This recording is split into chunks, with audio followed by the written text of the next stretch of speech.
the mean nurse that I had said, she's like, "You're fine, you can breathe." So she clips this thing on my finger and says, "See, you can breathe."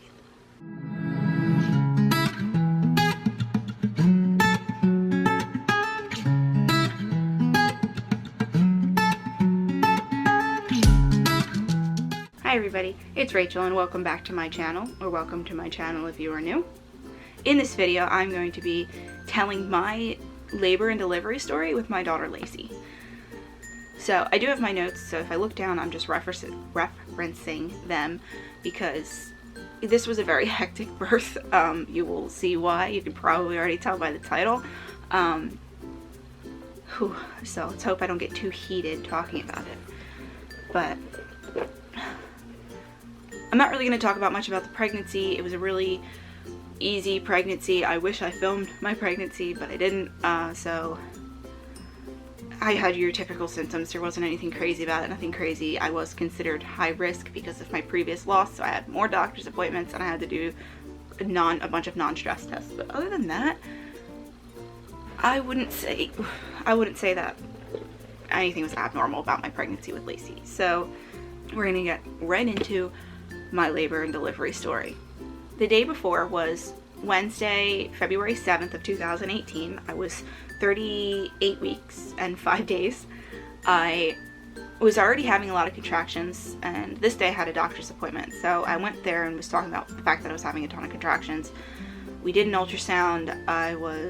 The baby looked great. I was dilated to, I want to say 3 centimeters already, and that was pretty much it for that doctor's appointment. I remember I didn't feel good. I felt really crappy. I was tired. I couldn't take it any longer. I was in pain. I was done. I remember the doctor, he said to me, "You probably won't go another week." I didn't know it was going to be the next day, but here we are. Anyway, so that was the day before.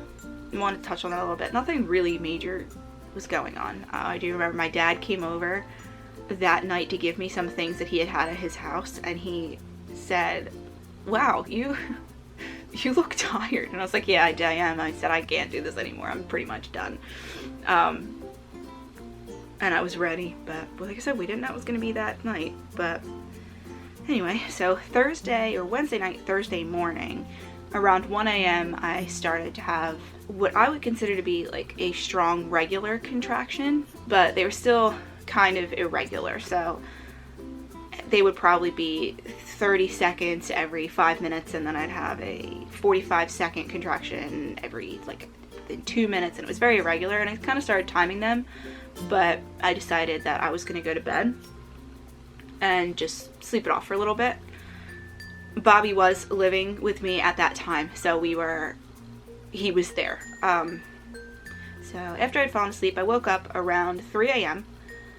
and started timing them again, because at this point they were a little bit stronger, and they were coming every 3 minutes, lasting about 30 seconds, and this was regular. They were doing this consistently. So I woke Bobby up and I told him that I think I'm in labor and the baby's coming, and he said, "All right, well, let me get up and we'll go to the hospital." I told him, "No, go back to sleep," because it still was going to be a while at that point. I knew from my previous labor that it wasn't going to go that quick. So he went back to bed, and I went out into my living room I had a yoga ball, medicine ball, and I was bouncing on that for quite a while, and I was just walking around and trying to get comfortable, because at this point it was really hard to get comfortable. I was able to talk through them and breathe through them, but so around 6 a.m. I went back into the bedroom and I woke Bobby up and I said, "I think we should go," because at this point they're every 3 minutes apart, lasting at least a minute. So they were coming and going very consistently, and I started to get nervous, and I was like, I don't want to deliver in the car.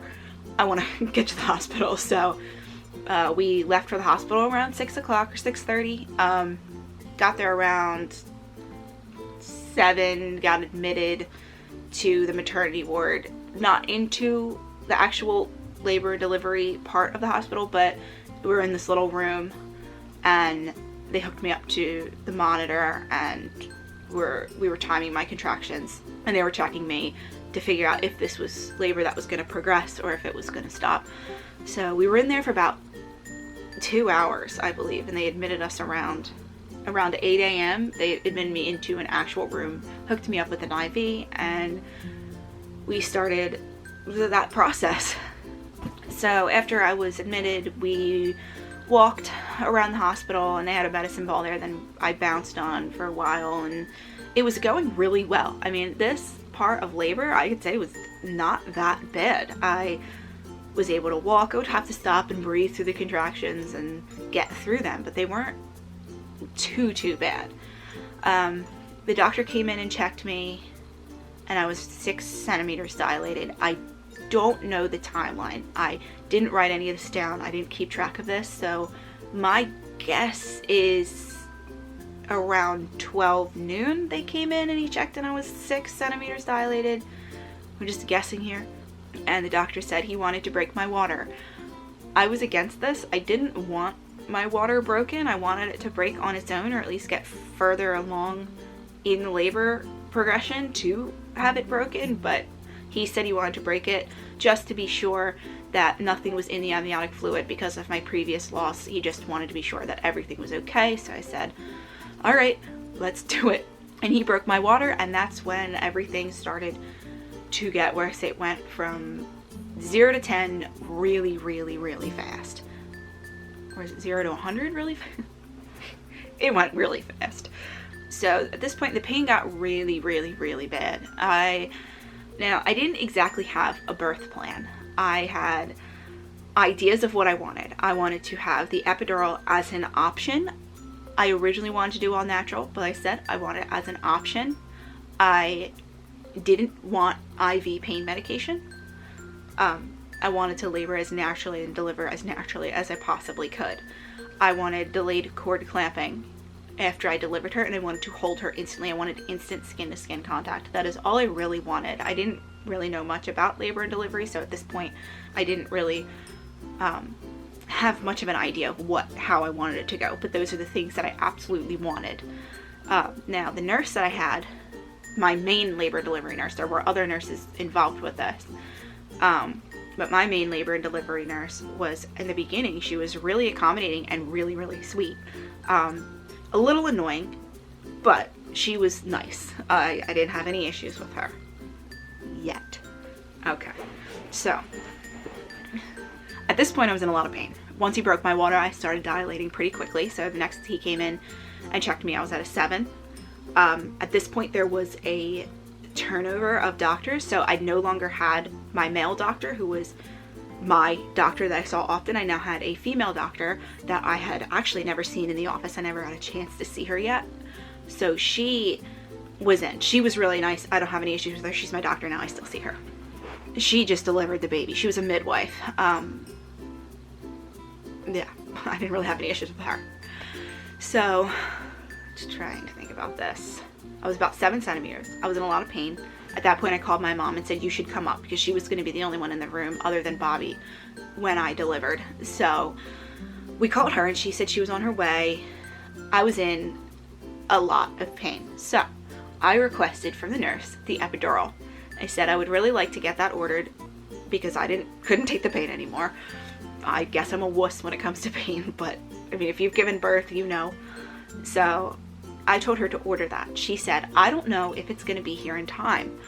And I said, okay, order it anyway. I want the epidural ordered. If it doesn't get here in time, well, I guess I'll just have to suck it up and get through this. But if not, then I would get it. She said, okay, but if you're in this much pain, I would like to offer you IV pain medication that will help take the edge off. And I said, I wasn't really wanting that. I don't want IV pain medications. I want to be completely aware when I actually give birth. And she said, well, it's a short-acting pain medication that we will put through the IV and it'll take the edge off. It's not that bad. You won't be looped up. She said that I wouldn't have side effects of the medication where I was out of it, needless to say. And I said, okay, I'll do that, but I still want the epidural. I still want it to be ordered. And she said, okay, that's fine. So she comes in, she gives me this pain medication. I can't remember the name of it, so I will put it here, or here. I don't know where it's going to pop up, but it'll be on one of these sides of the pain medication that she gave me. And let me tell you, I was not prepared for that ride. So she gave it to me. About 5 seconds later, I am so out of it that I am hallucinating conversations that the doctors are having. Either they're having them or they're not. I didn't know. My mom had gotten there at that point, and her and Bobby were talking to each other, and I would have to turn to them and ask, did you just say that, or did you just have that conversation? Because I was so out of it that I couldn't even think properly. So I'm not thinking right. I am still in excruciating pain. I still want the epidural, and it's not coming. I mean, I want to say 30 minutes later, it's still not there. So I said to the nurse, or I had said to Bobby to go ask the nurse, can you figure out where the epidural is? So he goes out there and asks where, Rachel was wondering where the epidural is. What's taking so long? And she said, oh, you never ordered it. And that's when I had heard her say that. And I, at this point, was so out of it, I couldn't even speak. And Bobby had said, well, she really wants the epidural, so can you order it? Well, she needs to tell me that. I need to hear it from her. She needs to tell me that. And I couldn't speak, so I was like trying so hard to think of how I'm supposed to say, I need the epidural to this woman. And then Bobby comes back in and he says, she won't order it because she's saying you never said you wanted it, and that she needs to hear it from you. I at this point just couldn't speak. I was so out, I've never been so out of it on a medication in my life that I didn't know what to say. And Bobby was upset, and that's when the doctor walked in, and she said to Bobby, are you okay? You're looking nervous. And he said, no, I'm not okay. I'm actually mad at the nurse because Rachel had said she wanted the epidural, and the nurse is now saying that she didn't want it and that she won't order it and that she needs to hear it from her, and we don't know what to do because she wants this epidural. But now she's all looped out on this pain medication and she can't voice that she wants the epidural. And that's when the doctor went out and spoke to the nurse. And then they both came in, and that's when the doctor had asked me, do you want the epidural? And I choked out yes, as good as I could, to the nurse and the doctor. So they once again say, we're hoping it will be here in time. And I was in so much pain. I was screaming in pain. My contractions were really, really painful. And I will get to that as to why that is in a minute. But they ordered the epidural. Literally 10 minutes later, this man walks in the room to give me the epidural. He makes everybody get out. He hooks me up to the epidural. I have never sat so still in my life. That was insane. I was so terrified I would end up paralyzed, but I got through that. It didn't really hurt that bad getting the epidural. People have always said, oh, it's like this awful, shocking pain, and maybe it's because I was in so much pain that nothing could ever be worse than that. So I did get the epidural. It didn't hurt that bad. At least I don't think it hurt that bad. So I laid back down and all was pretty much good for then. I'm going to post a picture here of me right after I got the epidural. I labored. It still hurt. My epidural was not that strong. It partially worked, but it did take the edge off enough where I was able to get through these contractions without any too bad of issues. About, I want to say an hour after I got the epidural, I started to feel the need to push.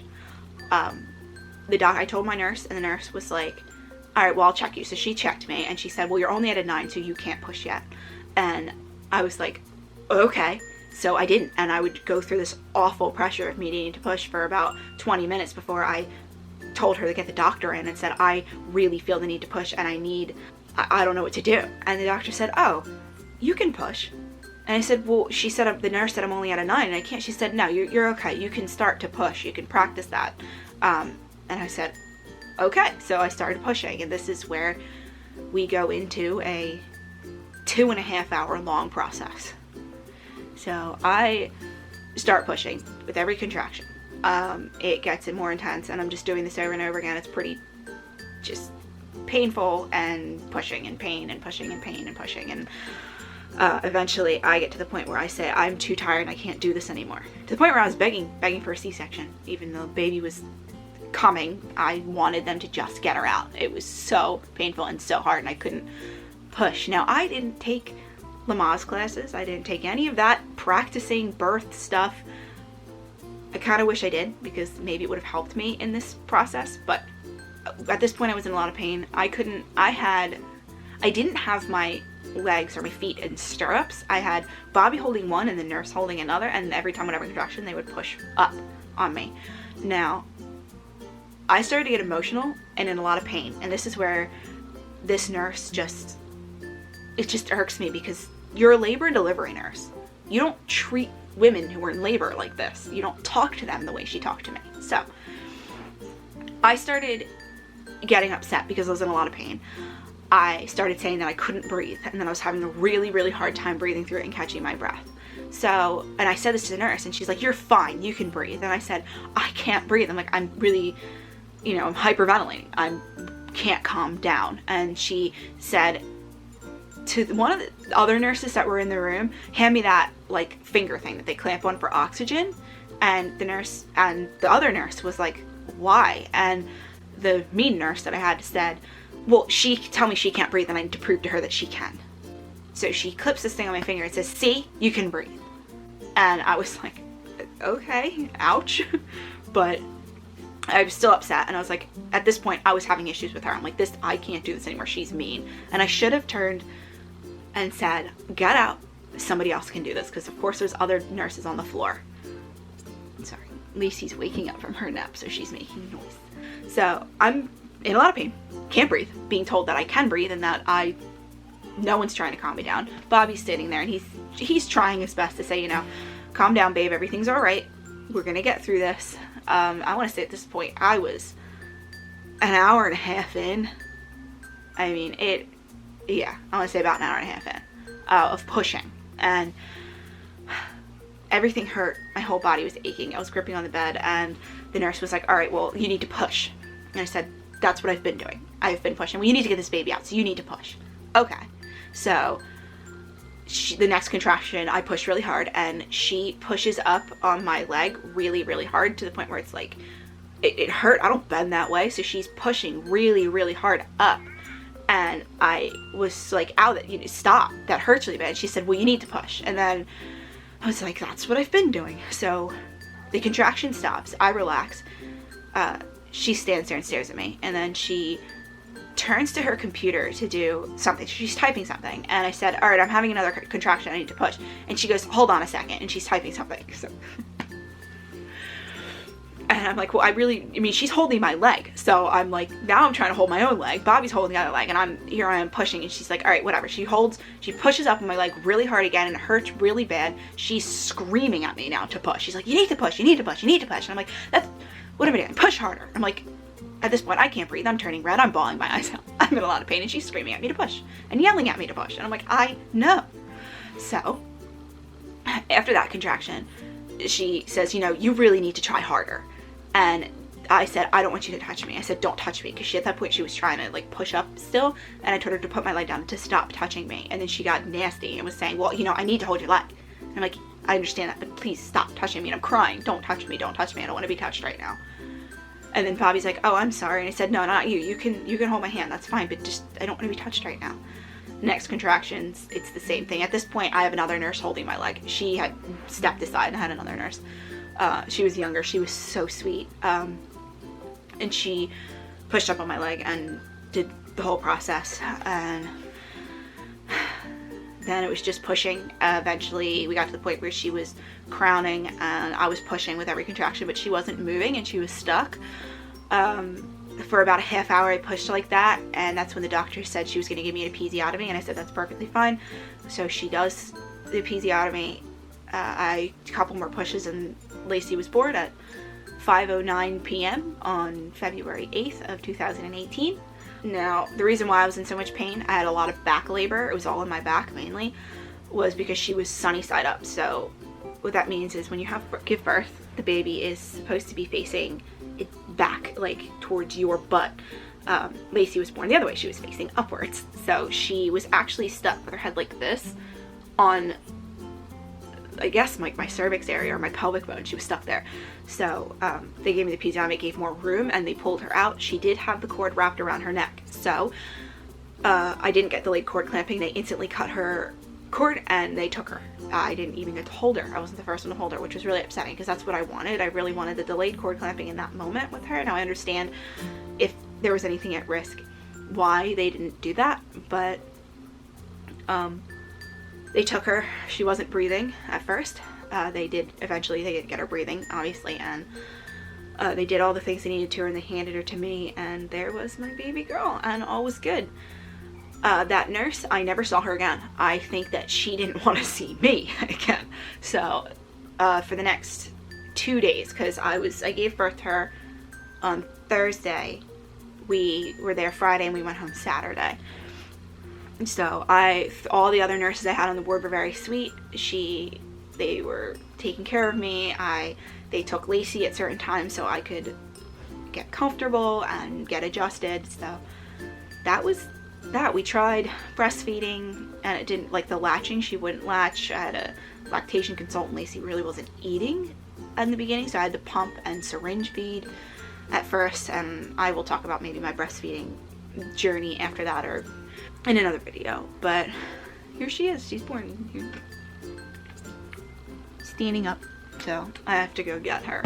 But that's my labor and delivery story, and it was kind of crazy. I don't want this video to turn anyone off to labor, because not everyone's labor is the same. Everybody labors differently. I personally think that labor and delivery is a beautiful thing. I think that the pain isn't as bad as you are expecting it to be. If you're pregnant and you're watching this and you're scared about labor, it really isn't as bad as you're expecting it to be. You will get through it. It'll be fine, especially when you're really far along and you can't wait for it to just be over and you're like, I don't care how bad it hurts, get this baby out of me. That being said, you will be okay. So thank you so much for watching. I hope you enjoyed. If you did, give this video a big thumbs up, comment down below, hit subscribe. Don't forget to turn on the notification bell so you're notified every time I upload a new video, and I can't wait to see you in the next one. Bye.